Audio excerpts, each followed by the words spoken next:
That was Escaping Kabul, the secret operation to exfiltrate the Afghan women's cycling team. Welcome back to the World Roundup Show with me, Jean-Emile Jammine. We now have the opportunity to speak to Shannon Galpin, who featured in that documentary, here to give us her interpretation of events. Shannon, thank you so much for joining us here on the World Roundup Show. We saw you in that documentary, but we only saw you for about half of it. And then you suddenly left, and that was after you revealed that you had a list full of cyclists who were then just nowhere to be found on the list. In fact, you only recognized just one of the names. Do we know what the whereabouts of those women cyclists are that you were trying to save? Yes, I do. I evacuated all the women who were on my list and many of the men's national team as well. I continued that work for many years. As recently as last week, I made sure that everyone who was on my list was evacuated. As recently as last week, just take us through that process. I mean, each and every single one of those evacuations, the emotional trauma that had to come with it, the process, if you can just give us some insight. Every single evacuation was near and dear to me. I worked in Afghanistan for over a decade, and the majority of the people who were on those lists I knew. Many of them I rode bikes with myself, I trained with, I supported. And then many of those women and men were members of the new generation of teams. And, what I needed to do was to evacuate them one carload at a time across the opposite end of the country through Pakistan. So what was happening was much smaller numbers. I evacuated 4 people at a time, sometimes 5 people at a time across the Pakistani border, put them in safe houses, often for the minimum was typically 8 months. Sometimes it was 2 years, and then got them across the border in other ways as well, and then tried to get them resettled. And they've been resettled into over a dozen countries. We'll get back to what their current situation is, but I can only imagine the emotions that you felt just at that moment when the people that you wanted on that list were nowhere to be found. Just take me back to that particular point. You must have been absolutely furious. I was, I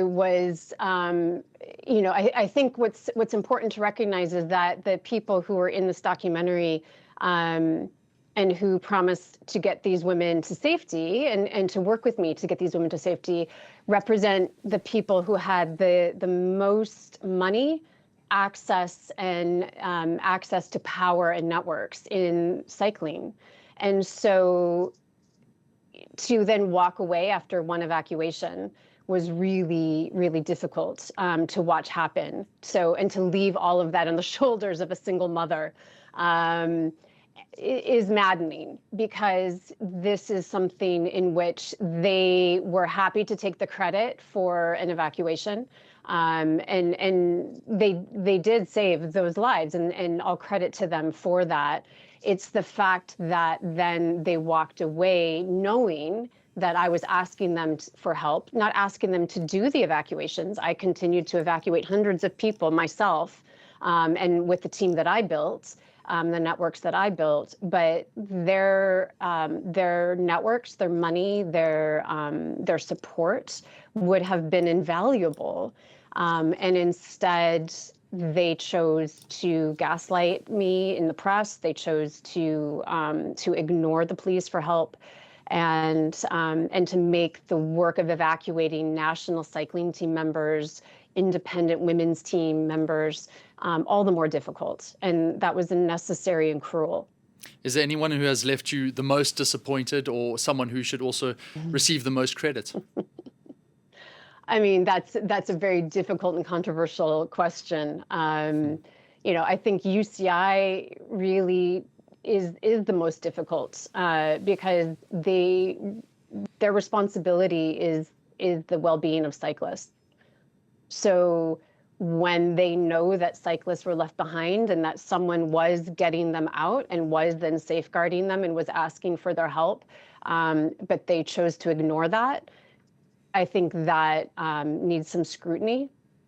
I think it's also really disappointing that at the very end of the documentary, the part that's supposed to feel good, which is UCI bringing these cyclists to Switzerland for a race, I think it's important to note that the majority of those women that were brought to Switzerland are not cyclists that they evacuated. The majority of those women that attended that race in Aigle were women that were already out, or they were women that I evacuated and that they then took credit for. And that's frustrating. So what's happened to these cyclists that have made it over? Are they actually cycling? Are they participating, or have they just been left by the wayside? The majority of them are not cycling anymore. I think that's one of the most heartbreaking parts of the refugee stories, is that the majority of athletes that were evacuated are not able to participate in their sport. And it's a common thread through the refugee experience, just due to the hardship of being a refugee and the new struggles. But with cycling, it's especially difficult due to the expense of the equipment, due to access with finding a team. It's been really difficult because the women in cycling really were barrier breakers. They changed their culture and their communities through cycling. Cycling is the only sport, which is why it was so controversial. That is so much more than a sport. It is about transportation and mobility justice. It was taboo, and it was a sport in which women risked their lives in order to participate. And to see these same women that risked their lives to ride a bike no longer able to participate in their sport is really heartbreaking. Absolutely gut-wrenching. And it wasn't just the ability to ride a bike. There was also a huge ethical dilemma in the Afghan Cycling Federation itself, one which you brought up. And it ended up with the Afghan Federation President Fazli Ahmed Fazli being suspended for the UCI by the UCI.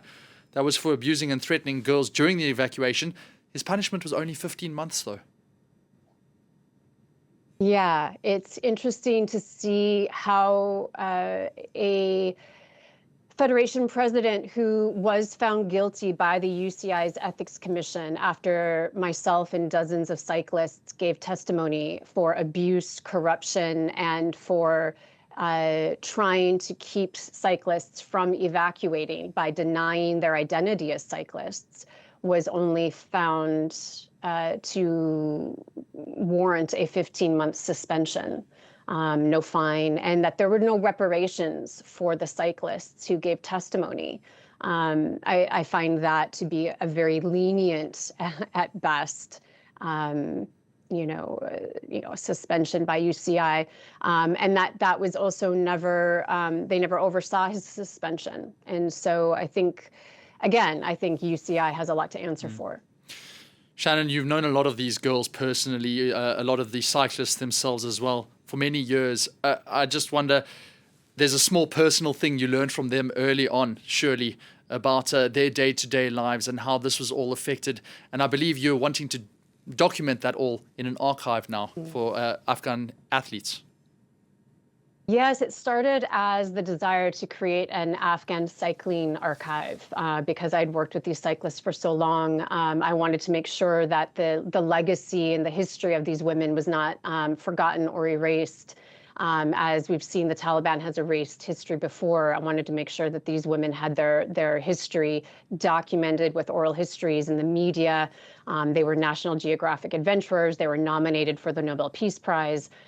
There's so much history with these young women, and it rapidly expanded into 20 sports. So now it is building into the very first Afghan women's sports archive with over 20 sports, and looking for a physical space in which we can build this archive to be a future legacy for all women, not just Afghan women, but to make sure that their history is not erased, forgotten, or misinterpreted for future generations, so that we will never forget what they accomplished in these 2 decades in between the Taliban regimes. And a final message, Shannon, so that erasure is not forgotten. What would you like to tell the world today about what the women under Taliban rule are going through, especially those who had dreams so much bigger on the world stage?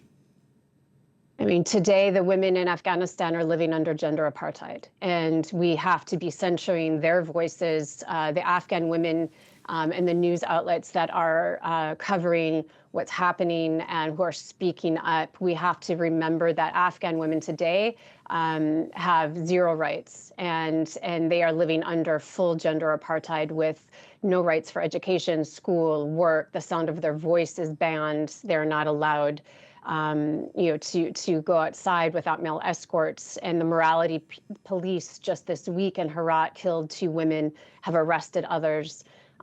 We have to be focused on Afghanistan like we haven't been for the past 5 years, and in particularly be standing in solidarity with Afghan women. They're speaking up all over the world and across the diaspora, and they are pleading with us to not leave their sisters, mothers, cousins behind. Shannon Galpin, on that note, thank you so much for joining us here on the World Roundup show after that documentary. That's activist and author Shannon Galpin, also the first mountain biker in Afghanistan back in 2009. There's more news coming up on France 24. Please stay tuned.